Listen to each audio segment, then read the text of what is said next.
Hey friends, welcome. Alan Lee and Jason Call here. We are hanging out with y'all just like we do 2 times a month. We're going to be talking about marketing today. So one quick thing that we need to go over, we are using StreamYard. So if you are tuning in on this on Facebook, on our mastermind group, you will need to grant StreamYard access to see your name so that we can see your comment when you leave us a comment here in the chat section. So if you're following us on YouTube, there's nothing you need to do. Go ahead and chat away. We are basically here to answer your questions. We have a few topics we're going to be talking about as far as marketing goes, but we would love to hear your information, any questions that you might have for us on the chat section. So first of all, go ahead and introduce yourself to us. Let us know who you are, where you're from, where you're located, and then do you have a handyman business or not, and how long have you been in business? We would absolutely love to hear it. So I'm going to turn it over to Jason. Maybe you want to introduce yourself real quick. Sure, man. I'm Jason with handymanwebdesign.com. We help handyman go from handyman to professional handyman service with all kinds of awesome modern online marketing tactics, from web design to digital marketing to advertising for lead generation. Overall, just here to help with everything marketing. Happy to be here, man. I love these. I love these calls. Love it, man. Love it. We got one message here from a Facebook user, but we can't see your name because you need to allow StreamYard access to see your name on Facebook so that we can see your name in the chat section. We'd love to chat with you. Yeah, what's up, guys? Go ahead and leave us a chat here. So yeah, this week has been pretty busy already. I kind of started this morning. I'm like, man, is it Wednesday? But it's only Tuesday. Seems a little crazy. Seems a little crazy. Yeah. So there's one awesome thing that's been going on with Handyman Web Design. You guys just had a guy that started outranking someone, right? You. Yeah. Yeah. I guess a quick, pat on the back plug, which a lot of it's Alan's an awesome business owner, as probably a lot of you guys know. Just awesome, treating customers, closing sales at a very high rate. But yeah, so his website now is outranking Mr. Handyman franchise in Sacramento for I think at least half of like a common search phrases. So, and then we're teetering between the others. So I would estimate by the end of the year, everything like, Sacramento Handyman Service, Handyman Sacramento, it's going to be Yelp top 10, Honestly Handyman, Mr. Handyman. So then the next goal is to beat out Yelp. So that sounds like a 2021 goal, but yeah, that's exciting, man. I mean, it's a 2 million metro area, Sacramento. So that's absolutely amazing. Awesome. Yeah, it's super cool. Very cool. Oh, we got Evan Murray here with Living Faith Handyman in Toronto, I love that. Kansas. What's up, Evan? How you doing, man? If anyone else is tuning in here, go ahead and leave us a comment here. We would absolutely love to get to know you. Hear your name, where you're from, and do you have a handyman business or not? Jason, maybe you want to get started with our topic for today. Kind of just jump on into it. Yeah. So we have I guess me and Alan, we kind of just come up with one topic to hopefully kind of kill some time while people are joining in, and hopefully have questions. So if you guys have any questions about marketing, or I'm sure sales could dip in there too, because it's kind of related, it's tied directly to marketing. So any questions, we'd love to hear them. So the topic that we came up today is the importance of creating free online profiles. Even if you have no intent on using the profile, just the act of creating the profile is very important. So we'll talk about why it's important. Hey, Mike, we'll talk about, and we're going to just spitball some ideas for free profiles. So if you guys have any ones that we miss, chime in. So something that I hear a lot is when I work with a new customer, a lot of them are new businesses. So they're kind of figuring everything out, getting online. They've mostly worked on word of mouth before. So we're doing their website, helping them tell them to optimize their Google My Business profile. So one of the most common things I hear though is hey, create a Yelp business profile. And a lot of times I hear like, oh, I don't plan on using Yelp. I've heard really bad things about them and they're crooks and all that stuff. And regardless of whether you are actually going to use Yelp or any online profile, creating the actual profile itself is a beneficial thing for you to do because of the website link, your business details that go into that profile. It's a very strong like SEO indicator. So it's a great SEO tactic so that your website can rank higher. Also, your directory listings, your online profiles, the number of them that you have also factors into your Google My Business ranking in that map section. So if you Google handyman near me, you're going to see like a map with 3 businesses right there with star ratings. So your actual directory listings, your online profile listings can definitely positively impact your the likelihood of your business showing up there. So what we're trying to tell you is that no matter if you plan on using the profile, creating all these free ones is just a beneficial thing. So I guess off the top of my head, Google My Business, technically a directory listing. If you don't have that, do that right now. Facebook Business, Yelp, BBB, I believe Houzz has a free profile. Yellow Pages has a website, yellowpages.com. It's a free online profile. So that's another one that you can create. There are literally, at least a couple dozen like higher domain authority. So those are just prominent websites that you can find and create profiles on. So highly recommend doing that. Even if you're busy, if you're not busy, whatever it is, it's a good foundational online marketing tactic to do is just creating these profiles. So I guess I'd love to hear if anyone has any other ideas on free online profiles. I just kind of riddled off a few off the top of my head. But if anyone has any other suggestions, feel free to put that in the chat for everybody that might be following along. Yeah. So as far as that SEO there, you mentioned things like Yelp and Google My Business and things like that.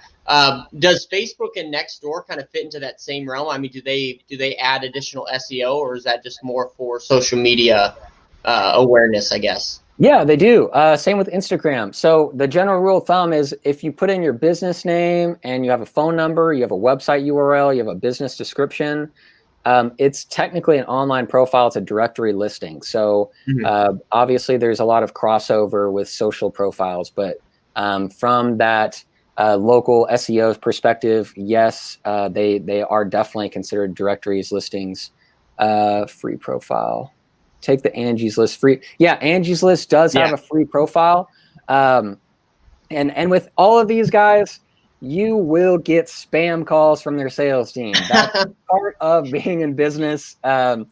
It's kind of just part of it. You got to put up with the phone calls, the unsolicited calls. So definitely Angie's List. They've got a pretty active sales team.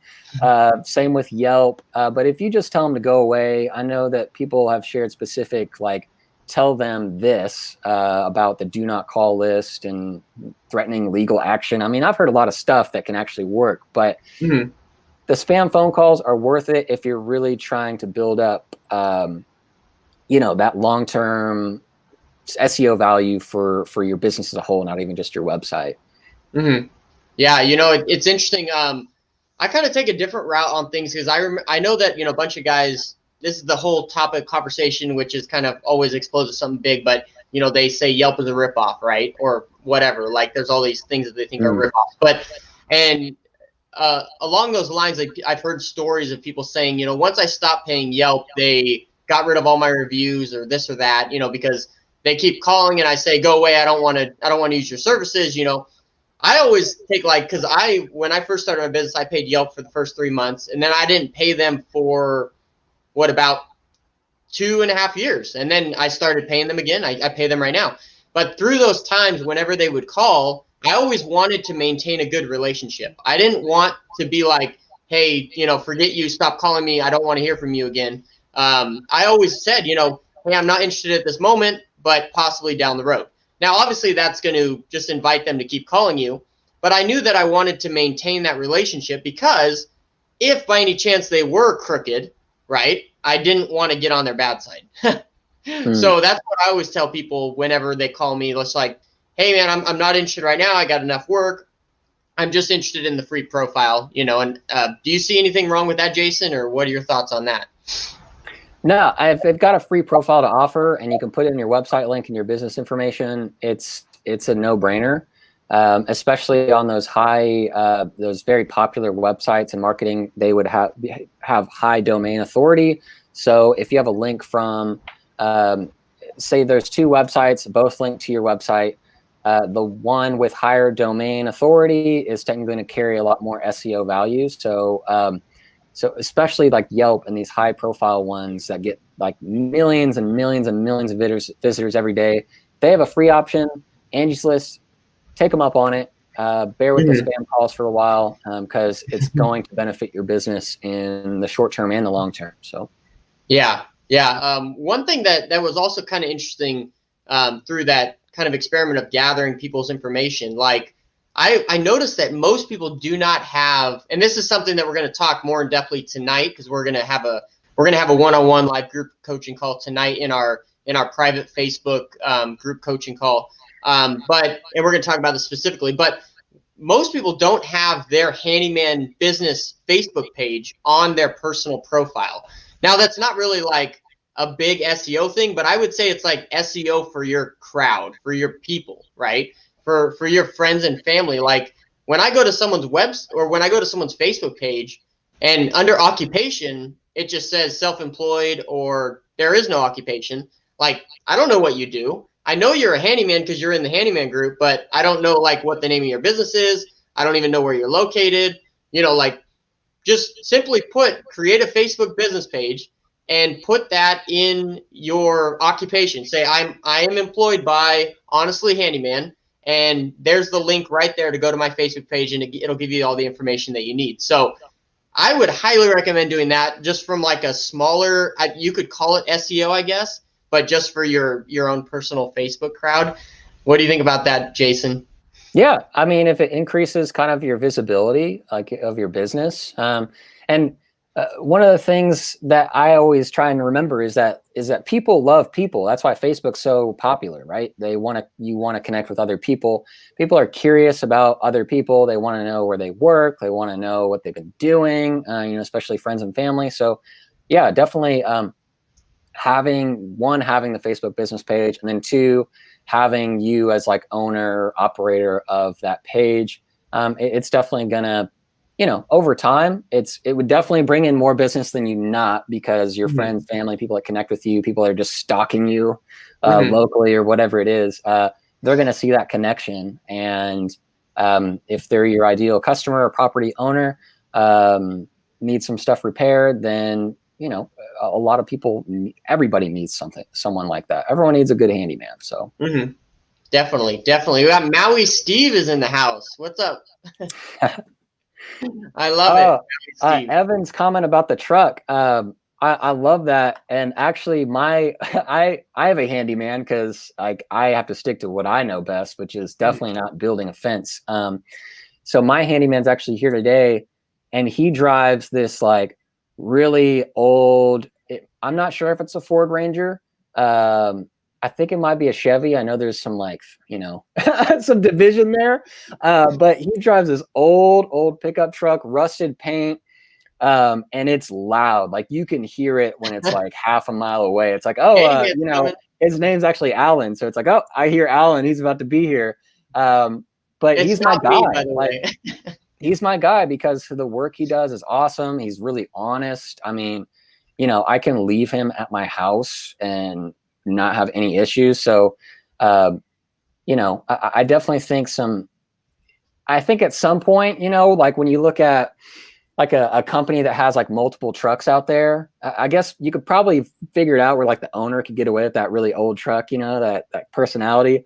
But at a point, I do think, as people level up their business and have multiple technicians out there, having like at least like a magnet, or, I know the truck wrap's pretty expensive, but, from what I hear from guys is that the truck wrap is expensive, but it's unquantifiable how much business it gets them.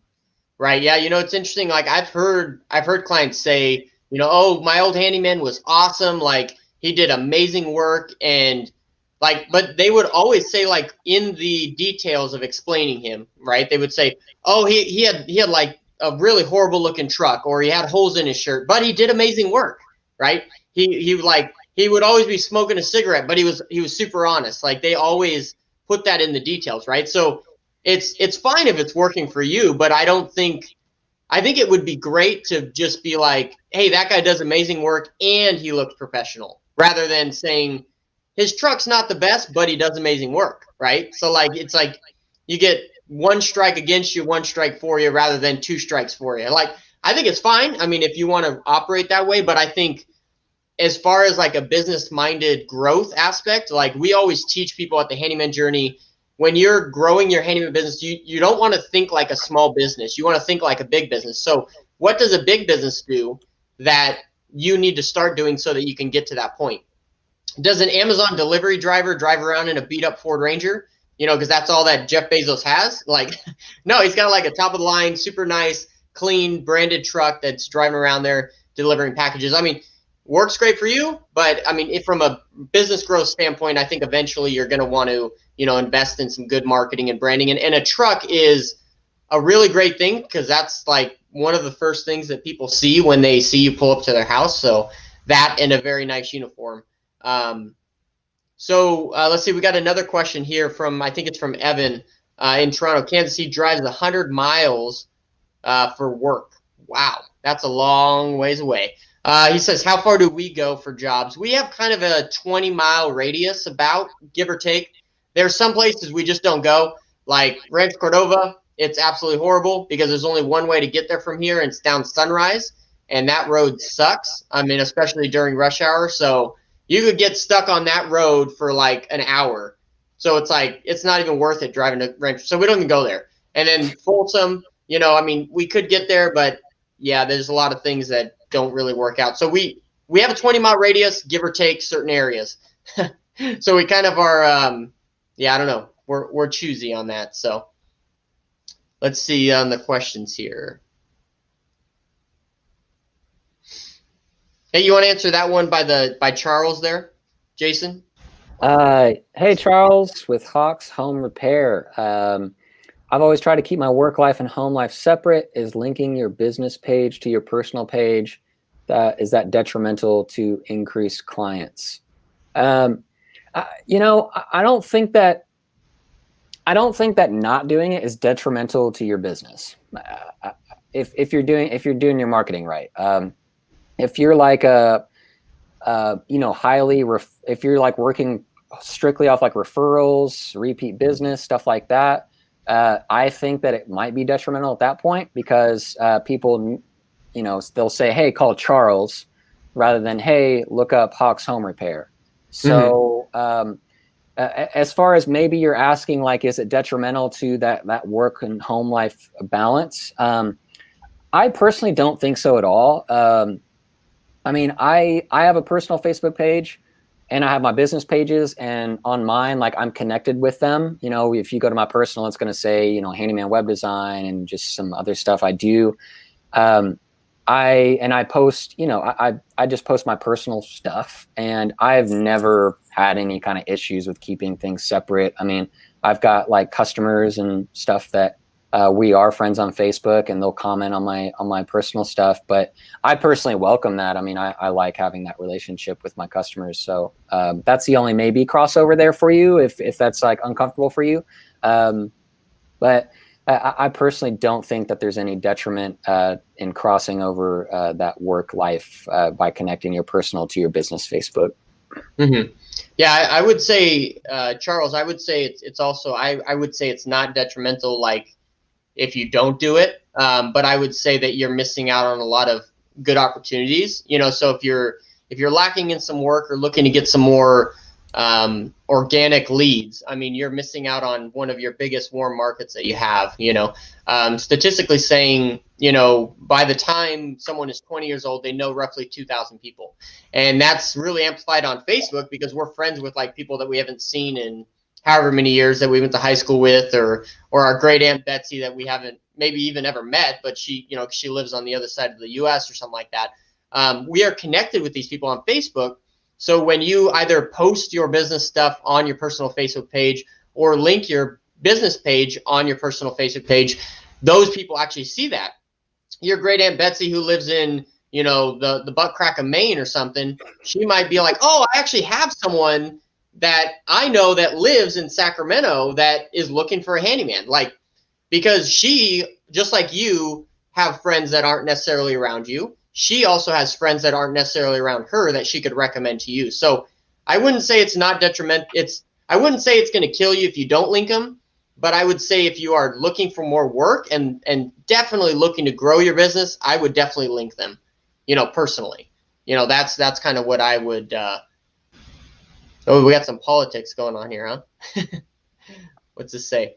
If your personal Facebook page expresses strong political opinions, it could hurt you. I do not want my prospective customer to know about my political learnings. It's none of their business. Yeah, you know, that's very true. And one of the rules, which is kind of hard to follow, if you're running a business and you have clients on your Facebook page, you should not post about politics. You shouldn't, just like in real life, you shouldn't post about politics. You shouldn't post about religion. This is stuff, if you're that concerned about, I mean, with our business and everything like that, we're very, like, you know, Christian centered. So we post a lot about religion, but politics, you just probably shouldn't go there.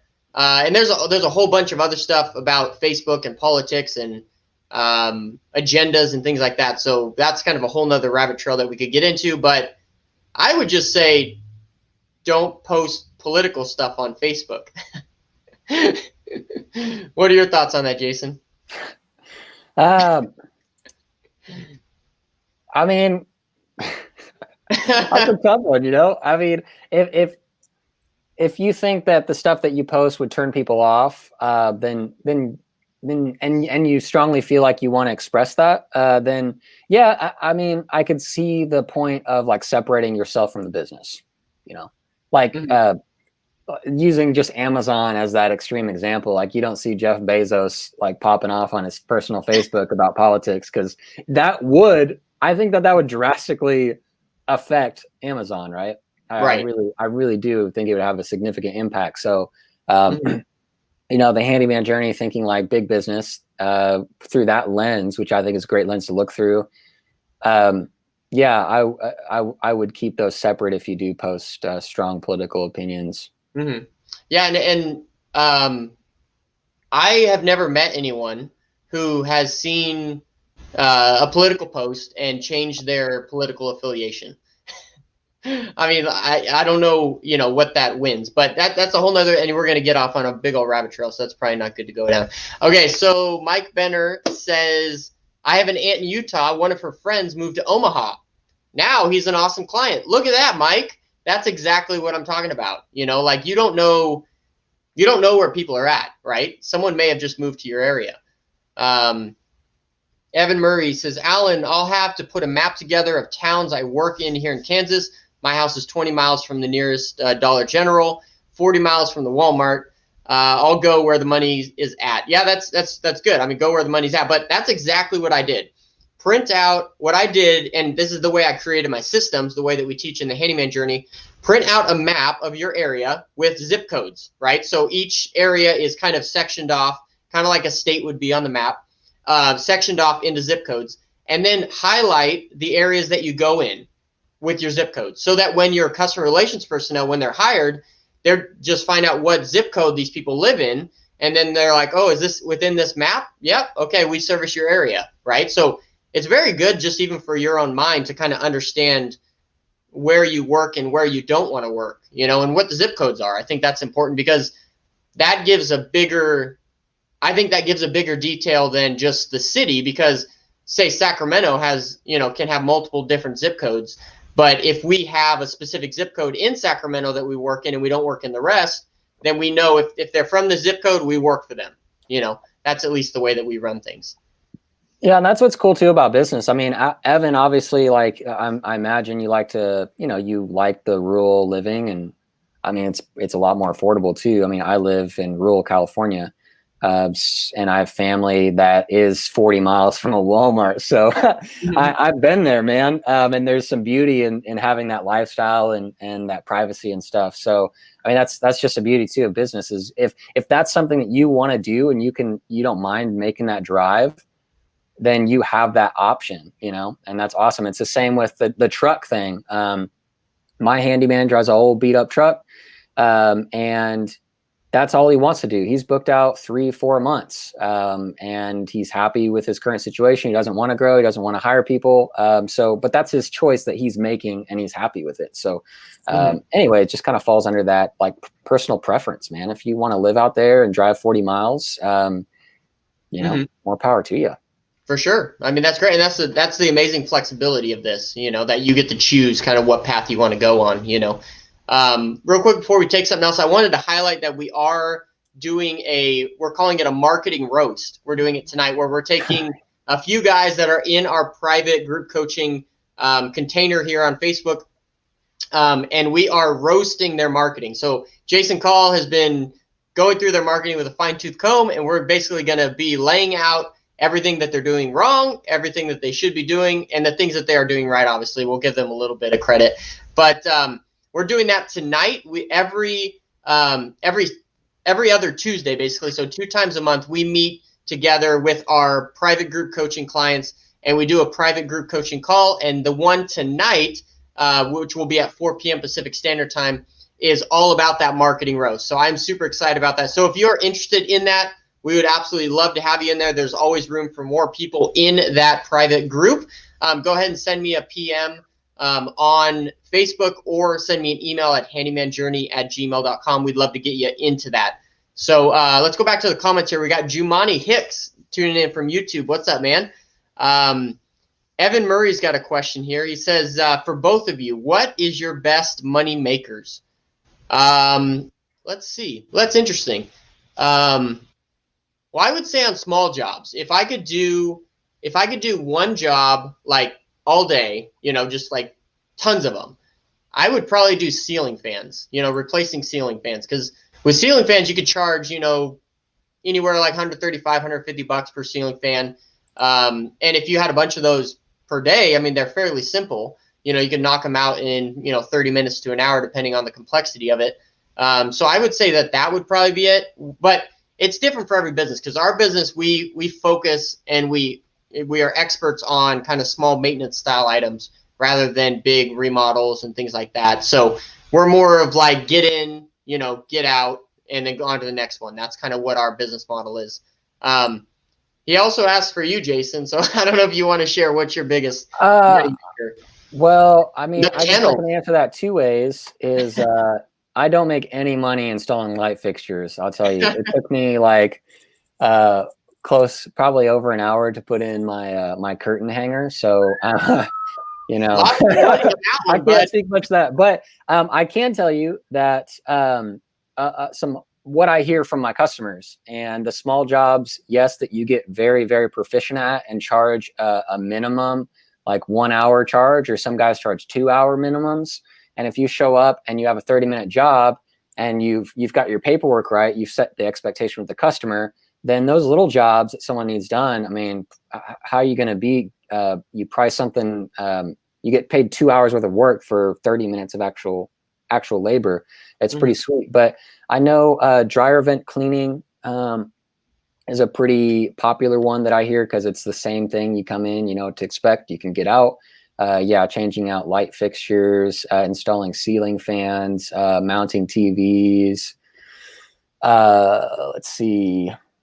I mean, it really just depends. It does depend on the business and kind of like how you're set up, where your proficiencies are at, where if you've created efficiencies with tools, all kinds of stuff. There's a lot of factors, but there's definitely some like baseline categories of services that are typically a little bit easier.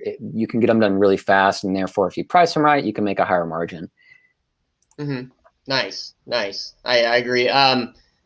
So yeah, Facebook user says that's awesome on the mapping idea. Yeah, it's worked great for us, and it's really duplicatable. Maui Steve says we get jobs on other islands sometimes. That'd be kind of cool. You know, like, oh, I got to go to another island to get to do this job. Yeah, it makes That's pretty driving awesome. 40 miles seem kind of easy. Yeah, You gotta hop a right. plane or get on a boat. Definitely, definitely. Hey, Jason, maybe you want to do something real quick. I got a really important phone call I got to take real quick, okay? Okay. Sorry to kind of leave you on this real quick, but I'll be right back. Man, throwing me out here. Let's see. Hopefully there's some questions in here. If someone wants to save me with a question, that would be ideal. If not, then I can certainly come up with something. I actually just pulled up, honestly, his like, oh, here we go. Evan, what's the best, quickest way to clean dryer vents? Something I've been wanting to do here. You know, Evan, I do not know, but someone I know that you can get in touch with is Paul Pacheco. PJP Handyman is his business.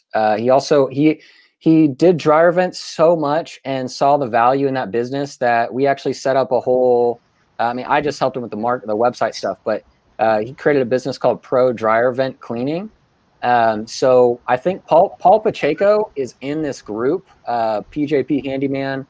PJP? He's the PJP. He's a great guy. I mean, just amazing. And he is the dryer vent dude. So I would reach out to him. I'm sure he'd be happy to help. I mean, he's a very generous, very kind person that wants to help people. So he's a great person to reach out to learn more about dryer vents, whether it's operational, whether it's business wise. I know for sure Paul is probably be happy to help you out. That's good. That's good. Good job tackling that, Jason. Sorry. Yeah. To leave you, there's another good question here. Yeah, go ahead. Talk about black hat versus white hat SEO optimizations of websites. So at the top level, black hat versus white hat, a simple way to put that is like best practice follows the rules is white hat. Black hat is this kind of like underground SEO that is kind of, it's a little shady practices. So that's become a big thing over the last, I mean, it's really separated in the last like 3 to 5 years because previously there was really no black hat, white hat. A lot of people did the black hat stuff. So an example of like black hat SEO would be like spamming blogs with your website link. So you could pay like a virtual assistant, someone in the Philippines at, you know, a really ridiculously low hourly wage to literally just crawl websites, forums, and post comments on blogs that were irrelevant to the actual blog post and just have a website link to it. That's black hat SEO because it is it goes against Google's best practice, and it's something that used to work that would increase your website's rankings. Now Google has evolved and done a really great job to rank websites logically based on value. So that's all the stuff to do that's white hat. So when you think about Google, it just really leads into this conversation of SEO.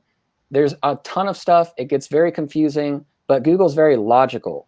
Their business is revolved around serving the best possible results to a query. So when someone looks up handyman service in your area, their job is to give you a handyman that you're going to like. It's going to be, they're going to be able to do what you need done, and they're going to do it well and be able to conduct that business. So what goes into that? Reviews, there is website optimization, looking at what services they have on their site. So it's a good like lens to look through in the way of SEO of logically, like what can Google look at from the algorithmic perspective to decide who's a good handyman service to rank on the first page. White hat is stuff that is approved, that meets the Google guidelines. Black hat is really just shady stuff that is looked down upon and actually it can come back to bite you, and your website can be de-indexed from Google. So it's good to stay away from any black hat SEO. It's a good question to ask if you're engaging with any SEO. Typically, if you're paying less than $500 a month for SEO services, that's a big red flag. Good SEO does, there's a lot more expense that goes into effective good SEO. So if it's less than 500, I would say that that's a good question to ask if it's black hat. Man, I'm glad you knew what that meant. SEO rants. That's a great question, though. That's pretty. I had no clue what that meant, black hat versus white hat. So yeah, that guy's done their research. Good question. That's pretty amazing. Yeah, as far as dryer vent cleaning, Evan asked here. Sorry, my printer's going off. I got some pretty good videos on YouTube about dryer vent cleaning and things like that. So if you want to check that out. But as far as someone asked here, how do you get into the group that we're having the private group coaching call this afternoon? You can go ahead and send me a private message on Facebook, Alan Lee. I would love to get you the information for that, or send me an email at handymanjourney@gmail.com. Well, I got to get rolling here. Jason, do you want to take over, or you want to call it done for the day here? Let's see. What would the best way to go about this? My business new. Yeah, I mean, I can hang out here until people stop asking questions. Okay. All right. So you get to hang out with you might just check on it, though, to make sure you shut it down so it cuts the video. Right. So. Okay. I will. So you guys get to hang out with Jason. Jason, I'll see you this afternoon at 4 p.m. for a private coaching session. If anyone else is interested in that, hit me up. I'd love to get you that detail. So you guys enjoy talking with Jason. See you, Alan. So I'm going to answer this question. Let's see. I'll just read it for you guys. Seems people's expectation is handyman can do everything. I'm working to narrow my market to a more specific target customer. What would you recommend is the best way to go about this? My business is new and I've only been in business for 8 months. I really don't have the option to refuse work since I stepped out in faith and quit my full-time job about 5 months ago. First off, that's awesome. I think a lot of people have that same story of just stepping out in faith, just believing that you can do something more because you don't like your current situation. I was there myself about 4 years ago. So you've done the hardest part, man. Awesome job. So definitely initially, man, it does take that hustle of building up clientele, doing stuff that, maybe you don't like doing, maybe the margins aren't the best, but doing so and doing it well. If you can do it well, if you can't, just be honest with your customer. That will build a lot of rapport and hopefully just create a new lifelong customer that will call you back for other stuff to see if you can do it. So firstly, yes, kind of taking stuff that comes your way just because out of necessity and to build that clientele. So I would recommend, though, for all your jobs is to kind of set up some good print marketing. So have a nice business card. I know Alan's talked about brochures, maybe like a flyer, something that you can give to the customer that markets these services that you really want to focus on. So it really kind of draws the customer in to oh, hey, this is what he specializes in. Yes, he does general home repair handyman services, but judging from this flyer, this business card, this is what he specializes in. So doing stuff like that is kind of a passive way to narrow down what you're doing. And so over time, as you grow, you can have that flexibility to turn down jobs you don't want and to take on stuff you do want. So the place to start, I would say, is to have your marketing focused on those tasks that you do want to do, whether it's print, whether it's online, on your website, on your Facebook. You can set services. So that would be my recommendation, just starting out on a limited budget, to get that print dialed in and making sure your online marketing really dials in exactly what you do want to focus on, what you enjoy. I hope that helps you out. Let's see. Evan, my wife and I went from making less than $1K a week working for people. I saw Alan on here and he really inspired me to get on my own. We just finished a 2-week job and made $3,300 for 2 weeks. Yes, that's awesome, man. That's really Alan's part of it is the business side, pricing, sales, at the handyman journey. So, I mean, it's amazing just being connected with a coaching group with peers that are on that same path. You can learn so much about the actual business to do better margins, to create better service products. I mean, just connecting with like-minded people that are trying to build a better business, make better margins, better serve their customers. It's just a game changer. I know I'm plugged into stuff like that for myself. having a coaching group, a group of like-minded people, it's just like, it's invaluable. So, you know, just like, you know, Alan's not even here. I get nothing from it, but I will say his handyman journey, coaching group, the classes, the business essentials membership, just connecting with people for like $50 a month or something like that. I personally think that that is a very valuable thing. Again, I'd get nothing from this, just from, I do have customers that are part of it. It's a game changer when you connect with like-minded individuals working the exact same business you are. You can learn so much to improve. Let's see.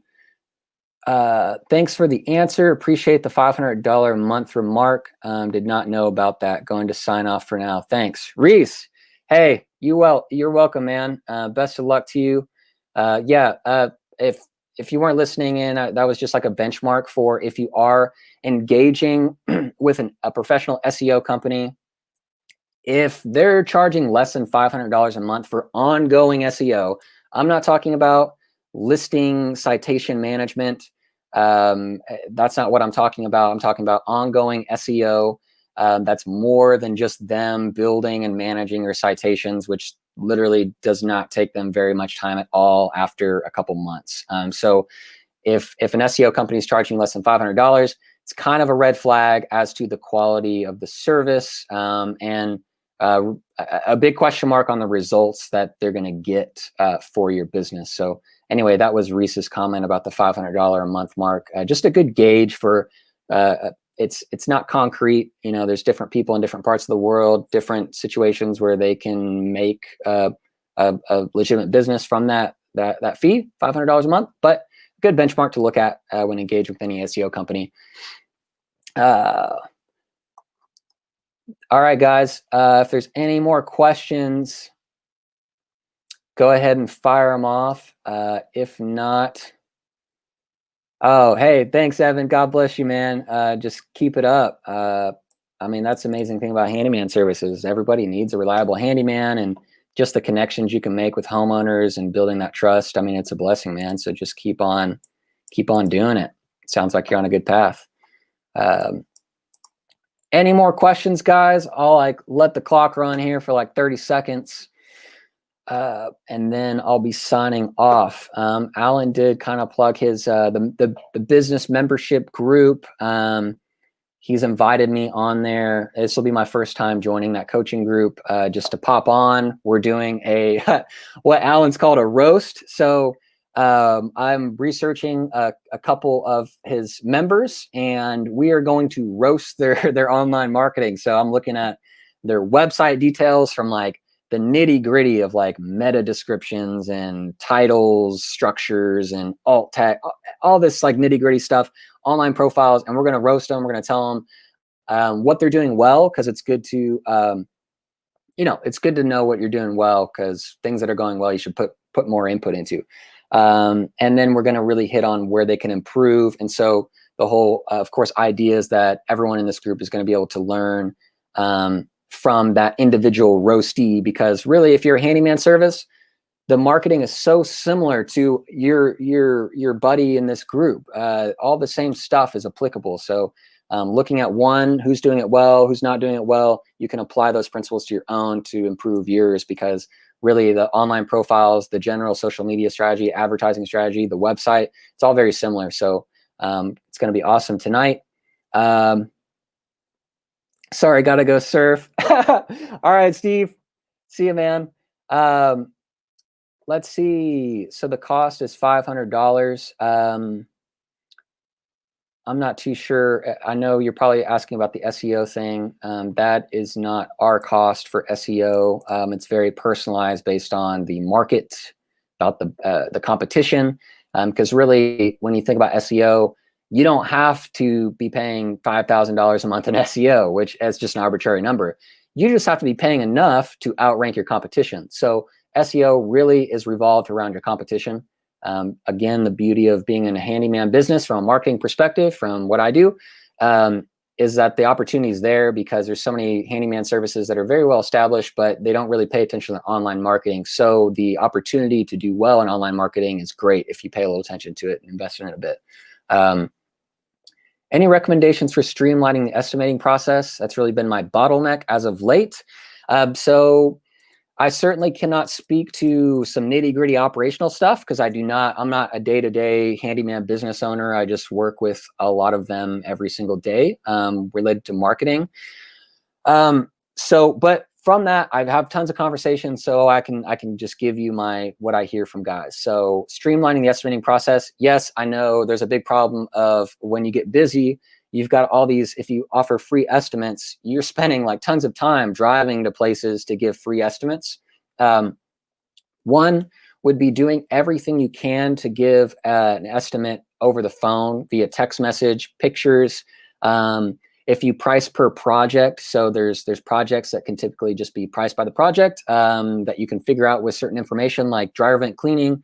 Some guys you can create price sheets for window cleaning. I know it's kind of fall outside of handyman, but gutter cleaning, stuff like that you can just price per project.